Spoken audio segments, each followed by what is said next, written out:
Oke, Assalamualaikum warahmatullahi wabarakatuh. Perkenalkan, nama saya Ana Zulfia dengan NIM 103042310080 dari kelas IF 4701 PJJ Informatika. Di sini saya akan menjelaskan mengenai pembahasan jawaban dari soal UTS pada mata kuliah Sistem Basis Data. Di soal bagian 1, isilah teka-teki silang di bawah ini. Terdapat teka-teki silang horizontal dan vertikal. Pada bagian vertikal, nomor 2 itu salah satu keuntungan menggunakan pendekatan database adalah tersedianya fitur backup dan recovery. Nomor 4, salah satu pendekatan untuk memetakan database ke dalam file yaitu fixed length. Nomor 7, penyimpanan tingkat terendah, non-volatil, dan waktu akses paling lambat merupakan karakteristik storage tertiary. Nomor 8, bagian dari database engine yang bertugas untuk menyalin data dari disk storage ke main memory adalah buffer manager. Nomor 9, gambar di atas merupakan bentuk multi-level index. Nomor 10, salah satu media penyimpanan yang tetap dapat menyimpan data ketika power dimatikan, yakni hard disk drive.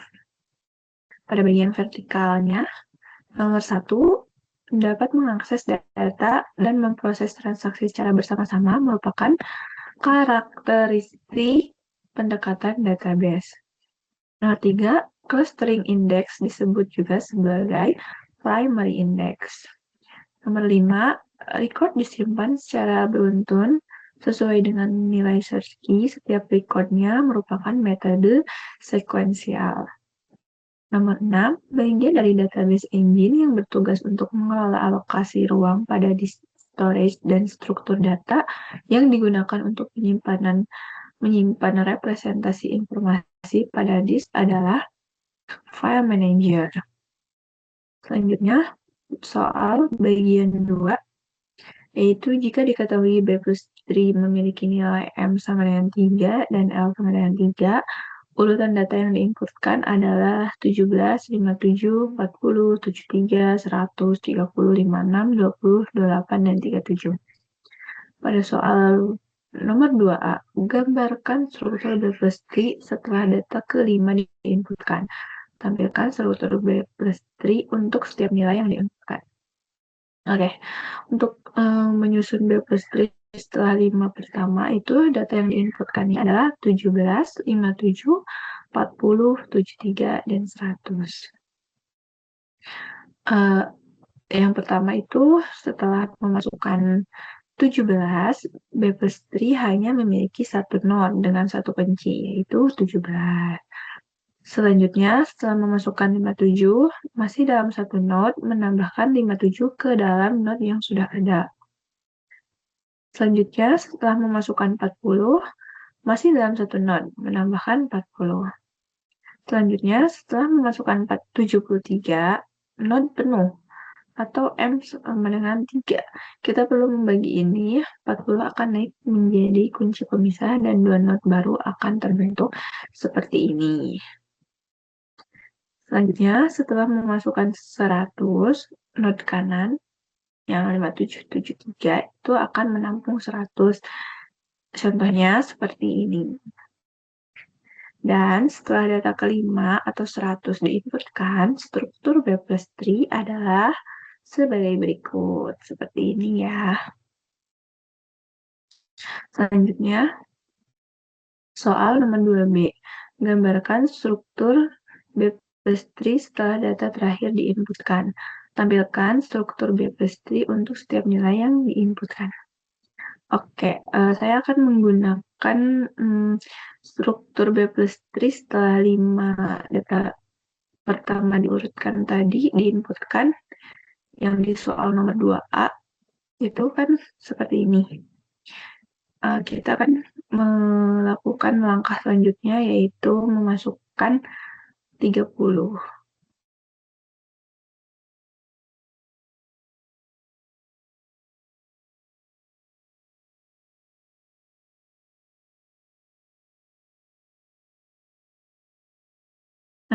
Untuk 30 ini masuk ke node kiri, sehingga menjadi 17.30.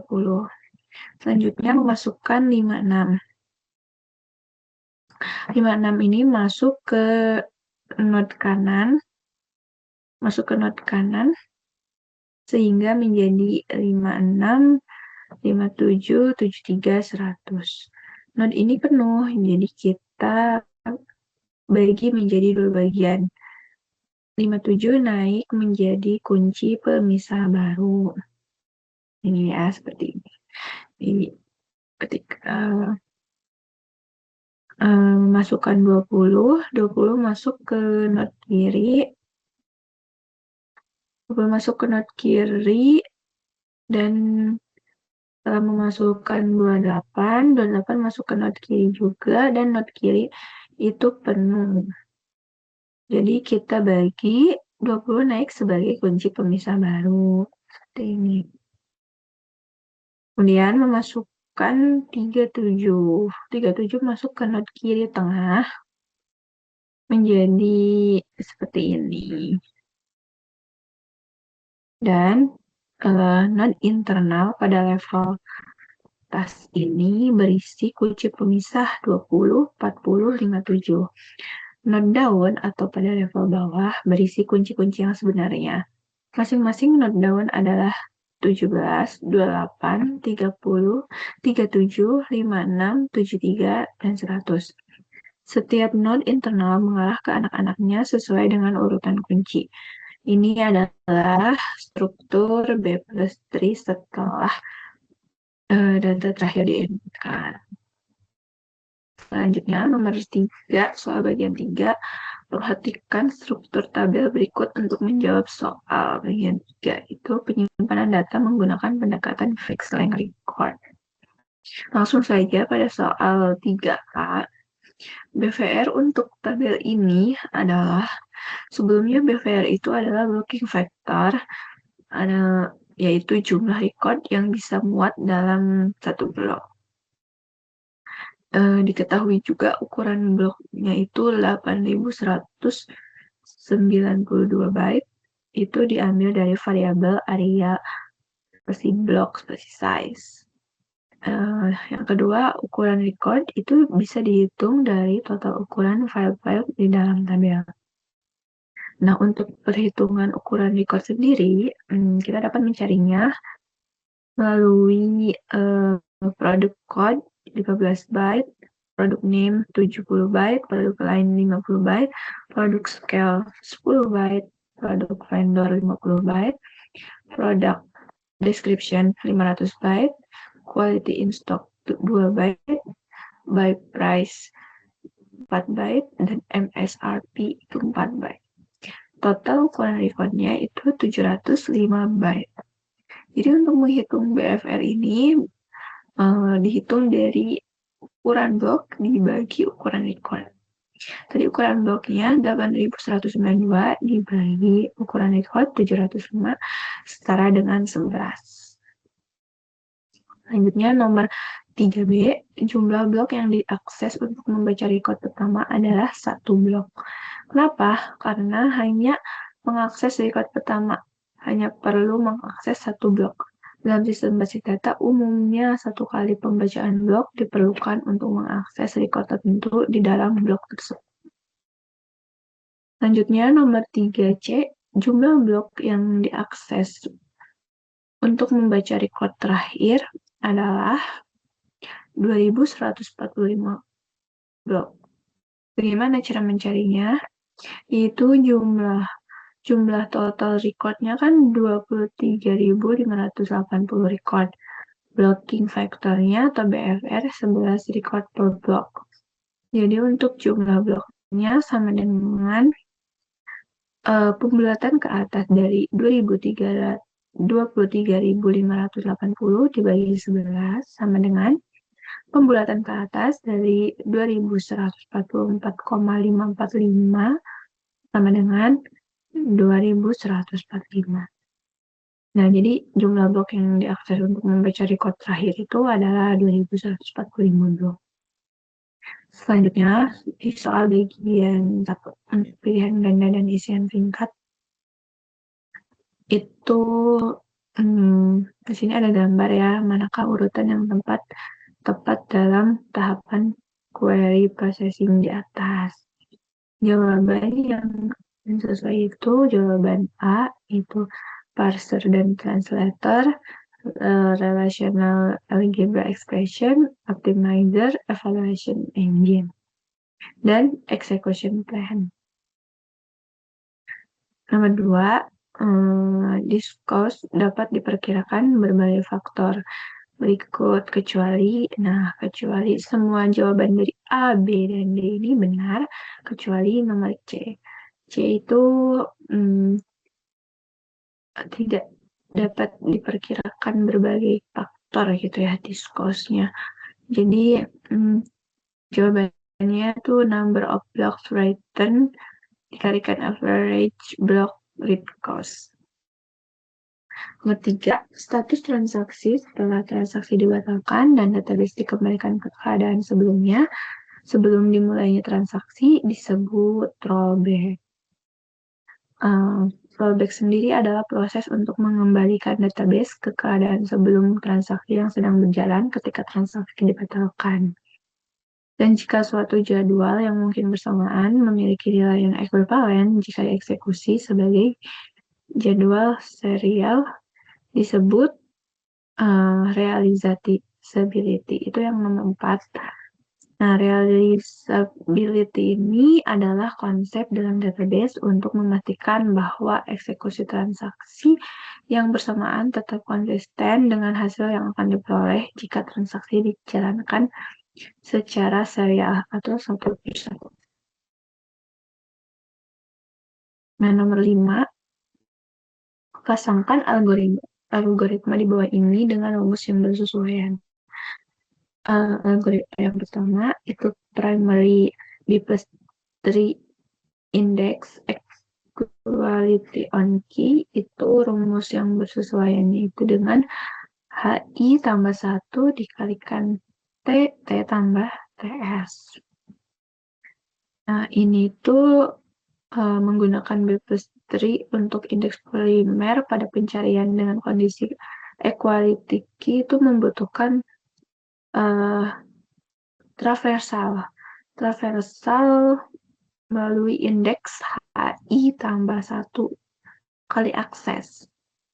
Nah, primary B+3 index quality on non-key itu rumus yang bersesuaian itu dengan HI dikalikan TR ditambah TS ditambah B dikali TT. Nah, pada pencarian dengan equality non-key nih, kita masih memerlukan traversal untuk pencarian. Tapi terdapat tambahan biaya untuk mengakses baris yang sesuai. Nah, algoritma yang ketiga itu linear search. Linear ini rumus yang bersesuaiannya adalah TS tambah BR dikalikan TT. Nah, pencarian linear ini memiliki biaya proporsional dengan jumlah record BR dan memerlukan biaya transfer serta biaya pemrosesan setiap record. Algoritma berikutnya adalah nested loop join. Itu rumus yang bersesuaiannya itu adalah NR dikali BS ditambah BR.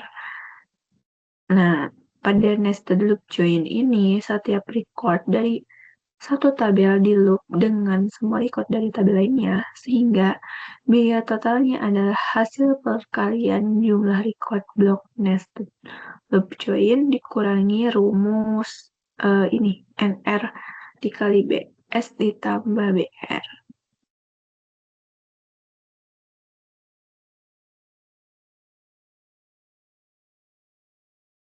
Ya, soal algoritma selanjutnya block nested loop join. Ini rumusnya yang bersesuaian itu BR dikali BS ditambah BN. Dan pada blok nested join loop ini satu blok dari satu tabel di loop dengan semua blok dari tabel lainnya sehingga membutuhkan biaya lebih sedikit daripada nested loop biasa. Seperti itu. Soal bagian 2, diketahui struktur tabel dalam skema database berikut. Ada instruktur ID, name, date, salary, ada entity teaches dengan atribut ID, course ID, sec ID, semester, dan years. Nggak ada entitas course ID, atributnya itu course ID, title, date name, dan kredit. Nomor 2A, buatlah query untuk menampilkan judul kursus yang diajarkan oleh instruktur dengan ID 10101. Nah, query-nya itu bisa menggunakan select course title from teachers, join course on teachers course ID sama dengan course ID where teachers ID sama dengan 10101 untuk menampilkan judul kursus yang diajarkan oleh instruktur. Dan nomor 2B-nya, buatlah RAE atau RAE dari jawaban soal nomor 2. RAE ini adalah Relational Algebra Expression. Itu dari soal nomor 2 itu lakukan seleksi p-title. Sementara p-title ini lakukan seleksi pada tabel teachers di mana ID bernilai 10101. Ini adalah operasi seleksi yang menyaring baris-baris dalam relasi teachers di mana atribut ID sama dengan 10101. Dan juga ini adalah operasi join natural antara relasi teachers dan course. Menggabungkan baris dari kedua tabel berdasarkan atribut yang sama. Seperti itu. Selanjutnya nomor 2C, buatlah sebuah RAE yang ekuivalen dengan RAE pada jawaban soal nomor 2B. Ekuivalennya itu v-title kaitkan dengan perintah lakukan seleksi pada tabel teachers di mana ID bernilai 10101 dan join natural antara relasi teachers dan course. Nah, itu. Nah, diterapkan untuk memilih atribut title hasil sementara ini, kemudian dijoin dengan relasi course menggunakan join natural. Perbedaan antara kedua ekspresi ini terletak pada urutan operasinya, namun hasil akhirnya setara. Keduanya sama-sama memilih titel dari mata kuliah untuk mengajar dengan ID 10101. Selanjutnya, nomor 2D, buatlah query evaluation plan dari RAE pada jawaban soal 2C. Jawabannya itu, langkah 1 itu lakukan seleksi pada tabel teachers untuk memilih baris dengan ID 10101. Metodenya, jika tabel teachers memiliki indeks pada kolom ID, maka sistem akan menggunakan indeks ini untuk mempercepat pencarian. Outputnya bakal subset dari tabel teachers yang hanya mengandung baris-baris dengan ID sama dengan 10101. Nah, seleksi ini dilakukan lebih awal untuk mengenali jumlah data yang akan diproses pada langkah join, sehingga meningkatkan efisiensi join hasil seleksi dengan tabel course. Langkah 2-nya, lakukan operasi join antara hasil seleksi dari tabel teachers dan tabel course berdasarkan kolom course ID. Metode join-nya, jika course ID diindeks pada salah satu atau kedua tabel, sistem dapat menggunakan teknik index nest loop.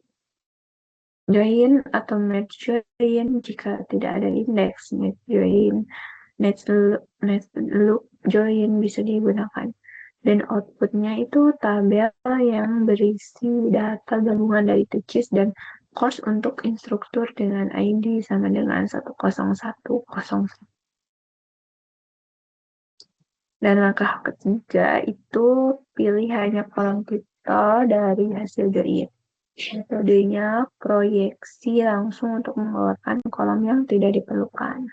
Outputnya daftar judul kursus yang diajarkan oleh instruktur dengan ID 1010. Selanjutnya untuk soal nomor 3, ini perhatikan jadwal transaksi pada gambar ini.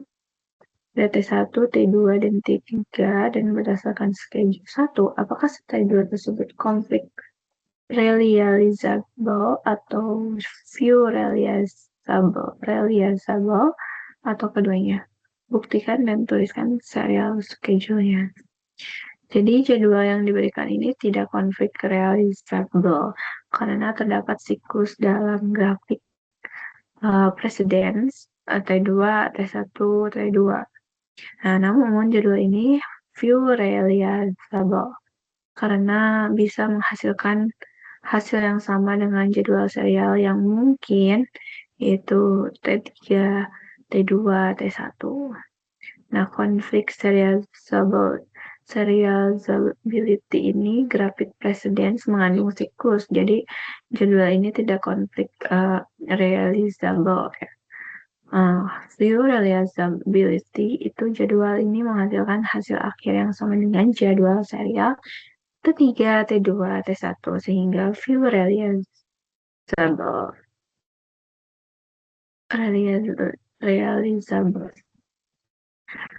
Nah, untuk membuktikan bahwa judul ini view realizable dan untuk menuliskan serial schedule, ketika kondisi utama dalam view serializability yaitu nomor 1, bacaan awal, bacaan yang baru diperbarui, dan penulisan akhir.